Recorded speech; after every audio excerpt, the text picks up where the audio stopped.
occupation no more. I mean, look, there's double standards, there's atrocities being committed, and we've all got to just do our part and say no. Enough is enough. The voice of the Palestinians is unheard. Why are the Palestinian killings always second, third in the news reports? A lot of people are suffering, and we need to make them feel like they're heard and they're not alone, despite the fact that our leaders are completely ignoring any civil human feeling of empathy and what's right in the world.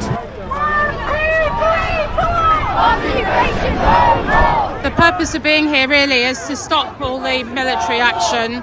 War's not changing anything and it's not helping anything. There's 2.2 million people, over 50% are children, and there are many of them now are injured. They're in hospitals that have been destroyed. They've got no fuel, no electricity, no food. Who is going to help them right now? We have to stand, we have to shout, we have to show support. This is as much as we can do when we're here. We have to keep processing like this week in, week out if we want to ceasefire.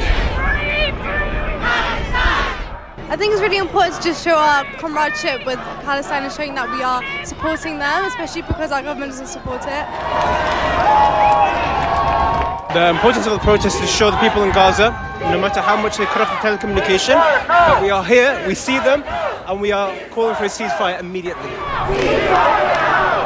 Ceasefire now! Ceasefire now! Ceasefire now! I don't know, you go talk to me. You do not deserve to be in the United Kingdom! Free, free! Palestine! Free, free! Palestine! From the river to the sea! Palestine will be free! Israel has succeeded in killing thousands of innocent people, including 3,000 children. In the House of Commons on Monday, I asked Rishi Sunak how many more Palestinians had to die before he condemned Israel for its countless violations of international law and called for a ceasefire. And to his shame, we still don't have an answer. As Gaza is being destroyed before the eyes of the world, as Israel unleashes its full military might on a defenceless population.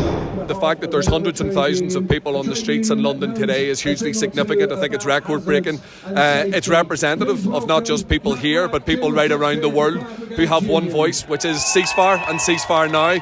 The world's nations voted at the UN last night in the General Assembly of the United Nations by an overwhelming majority to demand a ceasefire.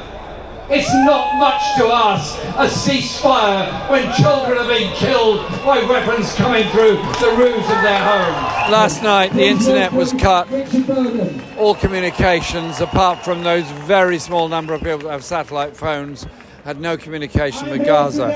Lights went out, electricity was off, and so imagine the terror. You're in a building, you can't see anything, all you can hear are planes coming and explosions all around you, and at some point you think, I'm going to be hit, I'm going to be killed.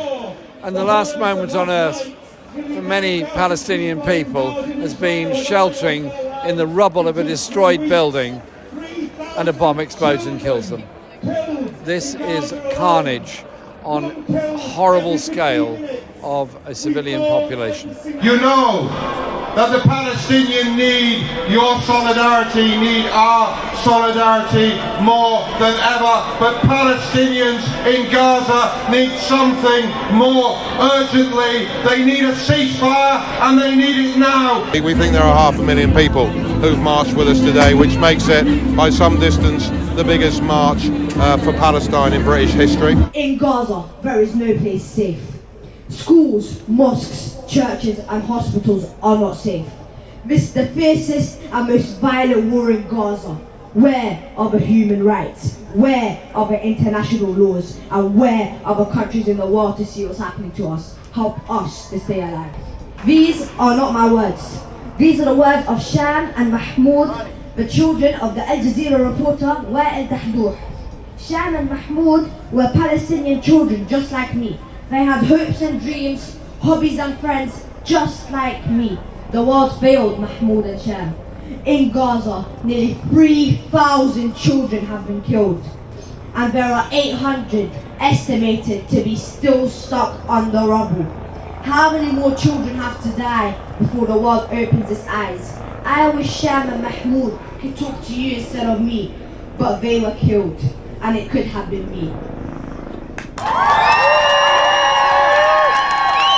Thank you for being here today. You are making a difference.